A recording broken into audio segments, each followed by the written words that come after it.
Madam வந்திருக்காங்க, கொஞ்சம் பார்த்து பேசணும் முன்னாடியே சொல்லிட்டாங்க. அதனால நான் பார்த்து ஸ்கிரிப்ட் பண்ணியிருக்கேன் சார். ஸ்கிரிப்டை பார்த்து பேச சொன்னாங்களா, என்ன பார்த்து பேச சொன்னாங்களா? நல்ல கிளாரிட்டியாக சொல்லணும் எதை சொன்னாலும். அனைவருக்கும் மாலை வணக்கம்.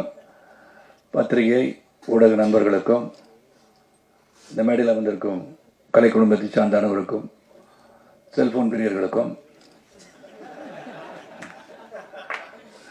அதுதான் இப்போ வந்து உலகத்தை ஆட்டி படைக்குது, அவர்கள் என்னுடைய வணக்கம். இங்கே வந்து நான் பேசுறதுக்கு ஒன்றுமே கிடையாது.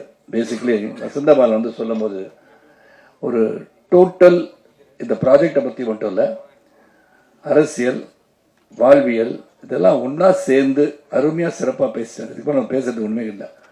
நான் வேணா அவருடைய ஒர்க்கை பற்றி சொல்லணும் அவசியமும் கிடையாது. It's reputed director. அந்த இந்த ஸ்கூலில் வந்திருக்காரு, உங்களுக்கெல்லாம் தெரியும்.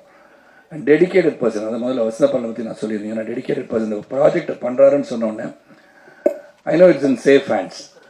நான் என்ன சொல்ல விரும்புகிறேன்னா, இங்கே பேசும்போது 2 வருஷம் ஆயிடுச்சு அப்படின்னு சொல்லும்போது மெனக்கடல் ஒன்று இருக்குது. இதில் when we start something, அது நினைச்சது ஒன்று நடக்கிறது ஒன்றா இருக்கும். பட் அதை தொடர்ந்து எடுத்து கொண்டு போய் இன்னைக்கு வந்து கரை சேர்க்குன்றது பெரிய ஒரு வித்தை தான். நான் வந்து அடுத்த ஜென்மத்தில் வந்து நல்ல பாம்பா பிறந்தா கூட படம் எடுக்க மாட்டேன். ஏன்னா அப்படி ஒரு கஷ்டமான ஒரு வேலை இது. It's not that easy. ஏதோ பக்க வெளியே இருந்து பார்த்து பண்ணிடலாம் நினைக்கலாம். It's not that easy. அதனால் அது வந்து எல்லாரையும் கோஆர்டினேட் பண்ணுறது, கெட்டிங் எவ்ரிபடி. சொன்ன மாதிரி கிருஷ்ணா பற்றி சொன்னார், கோவமே வராது மனிதன்னு. இட் நீட்ஸ் தட் பேஷன்ஸ், பொறுமை தான். அந்த பொறுமை இருக்கணும். இதில் அந்த பொறுமை இருப்பவர் வெற்றி பெறுவார்கள். அதை வசந்தபாலன் சொன்னது எல்லாமே அடங்கிருச்சு. நான் என்னெல்லாம் நினச்சேனோ அதெல்லாம் அவரே சொல்லிட்டான்னு நான் நினைக்கிறேன். உண்மையிலே நோ எக்ஸாஜரேஷன் தேர். ஏன்னா அவ்வளோ தூரம் வந்து அவர் நினைப்பதை செய்யணும். இந்த உலகத்தின் வாழ்வியலை வெளியே கொண்டு வரணும். ஆல் இண்டியாவை நான் ட்ராவல் பண்ணேன், ஆனால் இங்கே வந்து சிறப்பாக இருந்து கொண்டு இருக்கிறது தமிழகம் என்று சொல்லும்போது அது பெருமை தான். பெருமையான விஷயம். அப்படி தான் இருக்குது.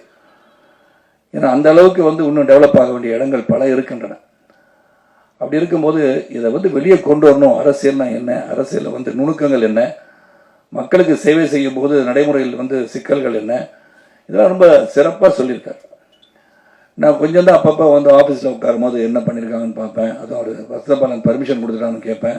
ஏன்னா I don't like to go in to the ஸ்பேஸ்ன்னு சொல்லுவேன் என்றைக்குமே. ஏன்னா அவங்க ஒரு கிரியேட்டர். அவங்க என்ன நினச்சி என் ப்ராடக்ட் வரும்போது தான் பார்க்கணும்.